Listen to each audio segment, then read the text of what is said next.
I like to help out. I was a Boy Scout. I know what you do when there's an elderly woman trying to cross a busy street. You run over and you give her a hand, and I tried to help this elderly woman, but when I got over there to help her, I saw that she was holding a cigarette, and I thought to myself, screw that, if she's not serious about living, I'm not gonna help her cross the street. Come on.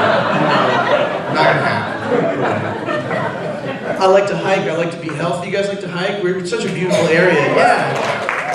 Because I like to hike, I'm very protective of the earth. I get a little angry sometimes when I hear things, you know, like there was a radio commercial. I don't even know what it was for because I shut it off. I was so upset. It was this guy saying, the environment's not a liberal or conservative issue, it's a human issue.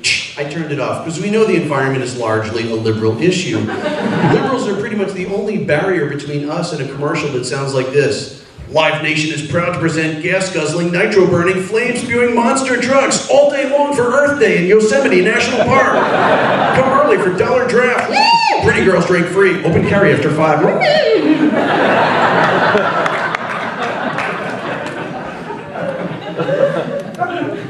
I like to listen to the radio when I drive. I like long drives. I like to listen to Wilco. My music. I'm a very sensitive guy. I listen to Wilco, but sometimes I put on NPR. Not long ago, I was on a long drive, this is true. I was like, I should put on the news. Exactly at the moment I put on NPR, I caught this story in progress, an ending. This is what I heard. And scientists say, if that happens, an asteroid hitting the Earth is the least of our troubles. Reporting for NPR.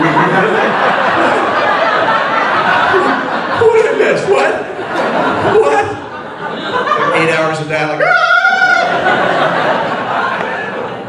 And I have a very active imagination, which is kind of a blessing and a curse. I'll tell you where it's a blessing is because I'm able to really, I feel like sometimes I'm one step ahead. I figure things out. I'll give you an example. I grew up in New York, and a childhood friend of mine, his name is Terry, he's a Baptist minister. He's very active on Facebook. And he posts a lot of stuff that's thoughtful but not preachy. I like the fact that he gives you something to think about but doesn't really give you the answers or preach. He posted basically a while back, and I thought it was very cool. He's like, hey, if you're upset about the results of a verdict or the election results, breaking windows at Trader Joe's is not going to solve anything. It's not the answer. And I was thinking, Terry, I know what you're saying. You're saying, hit Whole Foods. They're fuckers. Get them. Get Whole Foods. Get them. I hear what he's telling us. I'm in my 40s, I'm concerned about brain health. I want to stay sharp, but I don't have the patience for crossword puzzles, and I can't be bothered to even learn how to say Sudoku correctly, so I'm not going to do that. This is what I do to stay sharp. This is what I do to keep my brain sharp. I read the tweets from gun fanatics and Trump supporters, and I correct for grammar, spelling, and punctuation.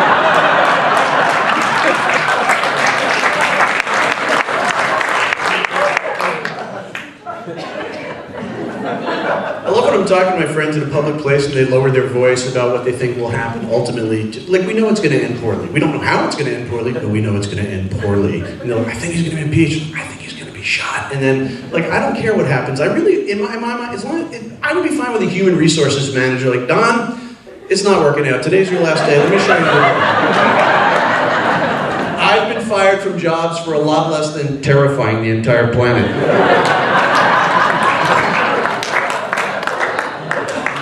If I had my way, I'm a sci-fi junkie, this would be the ending. It would be like this. He's having dinner in Mar-a-Lago with some of his corpulent, fat cat, bloviated friends, and all of a sudden there's a little tightening in his chest. He's like, and then all of a sudden, an illegal alien bursts out of his stomach.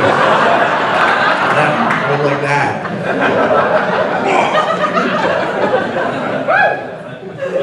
I am a sci-fi junkie. It is the 40th anniversary of Star Wars. Very exciting for me.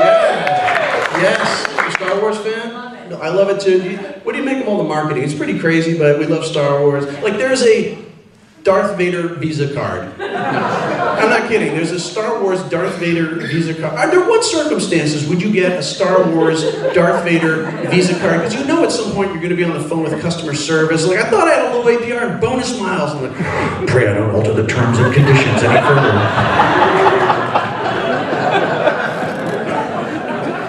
I've seen the Star Wars movies, all of them, 1,000,000 times. They hold no surprises, so I kind of have to, like, trick myself. I'm able to make the precise calculations so that when the Millennium Falcon makes the jump to light speed, the mushrooms kick in.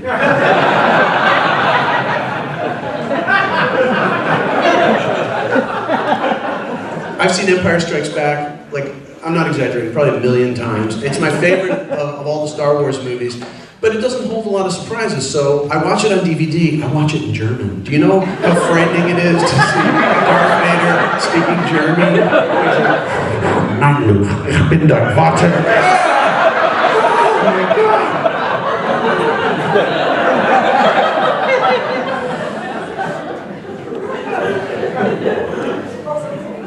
My friends have a lot of those little kids. They tell me things, and I hear they're like, when you have kids, you can relive your childhood through their eyes. It's magical. It's like a second childhood for you. And I found that this is actually true. My brother and his family came to San Francisco to visit. I love my niece. Her name's Liat. It's a Hebrew name. We went to a farmer's market, and they were building a little petting zoo. They put up some fencing and dropped some straw. I didn't know what the animals were going to be yet, but I said to my niece, come here, sweetie. You see the woman with the clipboard? I want you to ask her, what time did the dog fight start? And of course she went over like, excuse me lady, what time did the dog fight start? And I saw the woman with the clipboard, she's like looking around, I'm like, you really can relive your childhood, it's amazing. It's magic. It's